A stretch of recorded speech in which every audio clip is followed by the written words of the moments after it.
ভারতবর্ষের 12টি জ্যোতির্লিঙ্গের মধ্যে অন্যতম হচ্ছে কেদারনাথ মন্দির। উত্তরাখণ্ডের গাড়োয়াল পর্বতশ্রেণীতে অবস্থিত কেদারনাথ মন্দির। মন্দাকিনী নদীর তীরে ৩৫৮৩ মিটার উচ্চতায় অবস্থিত এই মন্দির। কথিত আছে, যখন সত্যযুগ চলছিল সেই সময়ে এই অঞ্চলে একজন রাজা বাস করতেন। সেই রাজার নাম ছিল কেদার।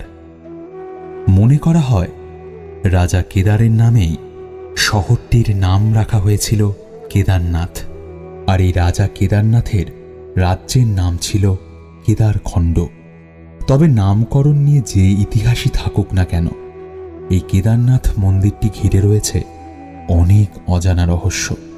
কেদারনাথ মন্দির হচ্ছে ভগবান শিবের পবিত্র ধাম। চারধাম যাত্রার একটি অবিচ্ছিন্ন ধাম হচ্ছে এই কেদারনাথ মন্দির। কিন্তু কিভাবে সৃষ্টি হলো এই কেদারনাথ মন্দির? কারাই বা সৃষ্টি করেছিল এই কেদারনাথ মন্দিরটিকে? সেটা জানতে আমাদের পিছিয়ে যেতে হবে সেই মহাভারতের যুগে। মহাভারতেও উল্লেখ আছে এই কেদারনাথ মন্দিরের। মহাভারতের কাহিনী থেকে জানা যায়, কুরুক্ষেত্র যুদ্ধ শেষ হবার পর পাণ্ডবগণ নিজের জ্ঞাতিদের হত্যা করার মতো মহাপাপ করে আত্মগ্লানিতে ভুগছিলেন। সেই সময় তারা বিভিন্ন তীর্থক্ষেত্র দর্শন করার কথা ভাবেন। পঞ্চপাণ্ডব ভেবেছিলেন যে এই তীর্থ দর্শনের মাধ্যমে তাদের করা পাপ কিছুটা হলেও কমে যাবে। এই তীর্থে তীর্থে ঘুরলে কিছুটা হলেও প্রায়শ্চিত্ত করা হবে। সেই মতো তারা বের হয়েছিলেন তীর্থ দর্শনে।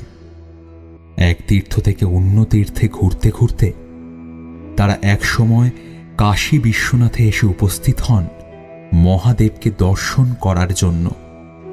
কাশীতে আসার পরে যুধিষ্ঠির জানতে পারলেন যে ভগবান শিব তাদের দর্শন দিতে চান না বলে পাহাড়ের কোলে অর্থাৎ হিমালয়ে আত্মগোপন করে রয়েছেন। এটা জানার পর তারা হরিদ্বারের পথে এসে হিমালয়ে খুঁজে বেড়াতে লাগলেন কাশীশ্বর বিশ্বনাথকে। অনেক খোঁজাখুঁজির পর যুধিষ্ঠির জানতে পারলেন গুপ্ত কাশীতে বিশ্বনাথ লুকিয়ে রয়েছেন এবং সেই পাহাড়ে নাকি তিনি ষাঁড়ের ছদ্মবেশে লুকিয়ে রয়েছেন। কিন্তু পঞ্চপাণ্ডব অনড় ছিলেন। তারা শিবের সাথে দেখা পাওয়ার জন্য মরিয়া হয়ে উঠেছিলেন। তারা মহাদেবকে খুঁজতে খুঁজতে গুপ্ত কাশীতে এসে পৌঁছান। সেখানে এসে তারা একটি ষাঁড়কে দেখেন। ষাঁড়টিকে দেখে তারা বুঝতে পারেন যে ইনিই মহাদেব। আর বোঝা মাত্রই মধ্য পাণ্ডব ভীম ষাঁড়টিকে জাপটে ধরেন। কিন্তু ষাঁড়টিকে ধরে রাখতে পারেন না ভীম।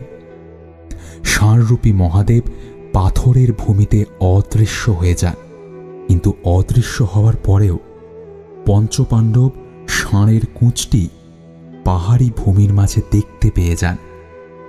এরপর ভীম সর্বশক্তি দিয়ে সেই পাহাড়টিকে 2 হাতে চিড়ে ফেলেন।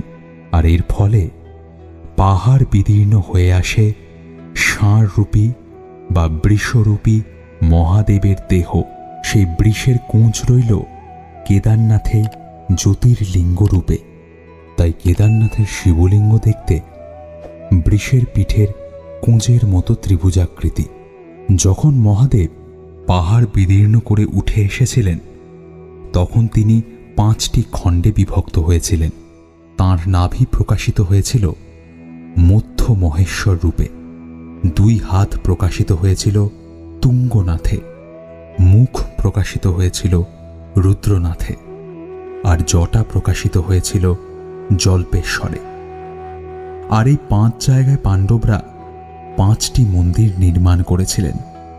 এই 5 জায়গাকে একত্রে পঞ্চকেদার বলা হয়ে থাকে। পঞ্চকেদার নির্মাণ করার পর পঞ্চপাণ্ডবরা কেদারনাথে বসে শিবের উদ্দেশ্যে ধ্যান করেছিলেন। তারা ধ্যান করার পরে যজ্ঞ করেছিলেন। তাদের ধ্যান যজ্ঞের ফলে কেদারনাথ সন্তুষ্ট হয়েছিলেন এবং মহাদেবের আশীর্বাদে পাণ্ডবরা আত্মীয় পরিজন হত্যা করে যে পাপ করেছিলেন তার থেকে মুক্তি লাভ করেছিলেন। আর এরপর তারা এই জায়গা থেকে মহাপ্রস্থ নামক স্বর্গীয় পথ ধরে যাত্রা শুরু করেছিলেন। অর্থাৎ বলা যেতে পারে এই কেদারনাথে এসেই মহাদেবের আশীর্বাদ ধন্য হয়ে তারা খুঁজে পেয়েছিলেন স্বর্গের সিঁড়ি এবং শেষ অবধি পরিত্রাণও লাভ করেছিলেন। অর্থাৎ এখানেই তাদের মোক্ষ লাভ হয়েছিল। স্কন্ধ পুরাণে কেদারনাথের প্রাচীনতম উল্লেখ পাওয়া যায়। গঙ্গা নদীর উৎপত্তির গল্পে কেদারা অর্থাৎ কেদারনাথ নামটি পাওয়া যায়। মনে করা হয় এই কেদারনাথে ভগবান শিব এই মন্দিরেই তার জটাধারী চুলের পবিত্র জলকে মুক্তি দিয়েছিলেন। কেদারনাথ মন্দির বহু প্রাচীন একটি মন্দির। বলা হয়ে থাকে এই মন্দিরটি 4টি পর্যায়ে গড়ে উঠেছিল। রাহুল সংকীর্তনের লেখা হিমালয় পরিচয় গ্রন্থটি থেকে জানা যায় গুপ্ত যুগের শিলালিপিতে এই কেদারনাথ মন্দিরের উল্লেখ করা আছে। শোনা যায় 8ম শতকে হিন্দু দার্শনিক আদি শঙ্করাচার্য তার শিষ্যদের নিয়ে এই মন্দির দর্শন করতে এসেছিলেন।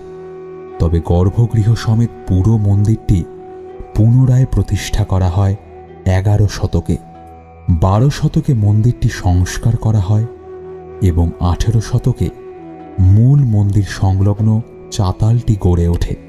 তবে শোনা যায় যে শঙ্করাচার্য নাকি মন্দিরটির পুনঃনির্মাণ করেছিলেন। সত্যি কিভাবে কেদারনাথ মন্দির তৈরি হয়েছিল সেই নিয়ে নানা কাহিনী প্রচলিত থাকলেও মনে করা হয় এই কেদারনাথ মন্দিরটি 8ম শতকে নির্মাণ করা হয়েছিল। অর্থাৎ বলা যেতে পারে এই মন্দিরটি অন্তত 1200 বছরের পুরনো একটি মন্দির। এই কেদারনাথ মন্দিরটি যে জায়গায় অবস্থান করছে সেই জায়গাটি আজও সাধারণ মানুষের পক্ষে দুর্গম একটি স্থান। অর্থাৎ সাধারণ মানুষের জন্য আজও এই জায়গাটা দুর্গম। এই রকম একটি জায়গায় 1000 বছর আগে কিভাবে মন্দির প্রতিষ্ঠিত হয়েছিল তা সত্যিই রহস্যের বিষয়। আর সেই কারণেই অনেকেই মনে করেন দৈব শক্তি ছাড়া এই মন্দির নির্মাণ করা কোনোভাবেই সম্ভব ছিল না। একদিকে 22,000 ফুট উঁচু কেদারনাথ পাহাড় আর অন্যদিকে 21,600 ফুট উঁচু করাচ কুণ্ড, আর তৃতীয় দিকে 22,700 ফুট উঁচু ভারত কুণ্ড। এই 3টি পাহাড়ের মধ্য দিয়ে প্রবাহিত হচ্ছে 5টি নদী। সেগুলো হচ্ছে মন্দাকিনী, মধুগঙ্গা, চিরগঙ্গা, সরস্বতী, শরণদড়ি। কিন্তু এই এলাকাতে মন্দাকিনীর আধিপত্য বেশি। এই অঞ্চলে শীতকালে প্রচণ্ড তুষারপাত এবং বর্ষাকালে প্রবল জলপ্রবাহ হয়। এই রকম একটি দুর্গম জায়গায় এত সুন্দর শিল্পকর্মে যুক্ত একটি মন্দির তৈরি করা কতটা কঠিন হতে পারে সেটা কল্পনারও অতীত। এত দুর্গম স্থান হওয়া সত্ত্বেও সারা পৃথিবী থেকে বহু ভক্তের সমাগম ঘটে এই কেদারনাথ মন্দিরে। কেদারনাথ মন্দির দর্শন করে পুণ্য অর্জন করেন তারা। সবাই বিশ্বাস করে যে কেদারনাথে এলে মানুষের মনের ইচ্ছে পূরণ হয়, আর সেই মনের ইচ্ছা পূরণ করার তাগিদের শত বাধা বিপত্তি উপেক্ষা করে ভক্তরা উপস্থিত হন এই কেদারনাথ মন্দিরে। বলা হয় কেদারনাথ কখনোই তার ভক্তদের খালি হাতে ফেরান না। আর এটা নিয়েই একটি জনশ্রুতি প্রচলিত আছে। কি সেই জনশ্রুতি? কোন গল্প শুনে ভক্তদের মনে কেদারনাথের প্রতি এত ভক্তি জাগ্রত হয়েছে বলবো পরের পর্বে। শুনতে থাকুন।